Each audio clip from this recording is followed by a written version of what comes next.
Ops, kapatid, bago mo i-scroll, gusto ko ipag-pray muna kita.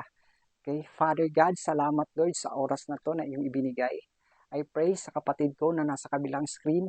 Lord, alam mo ang desire ng kanyang puso, ang laman mo, Panginoon.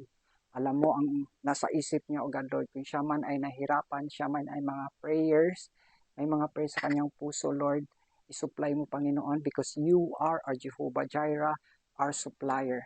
Lord, I pray, O God, Lord, na sa oras na to, Panginoon, kung siya man, Panginoon, ay may karamdaman, may nahihirapan siya sa kanyang sakit. Lord, sa oras na to, idantay mo, Panginoon, ang iyong mapagpalang kamay mula ulo hanggang kanyang talampakan. I-anoint mo siya, O God, Lord. I pray and I know, O God, Lord Jesus, that you are our healer, O God. Ikaw ang dakilang manggagamot, Panginoon, our great physician.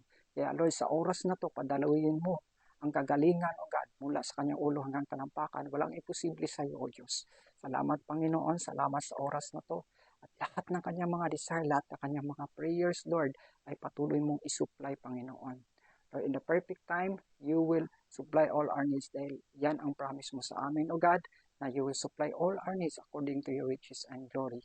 Kami po'y lamang mananampalataya sa iyo, laging manalangin, lalapit sa iyo, O Diyos, at ikaw ang Panginoon, tapat at totoo sa aming mga buhay. Salamat, Lord. We give you praise. We give you all the glory. In Jesus' name, Amen. Kaya kapatid ko, ikaw na pagpala, don't forget to like and share this video. God bless.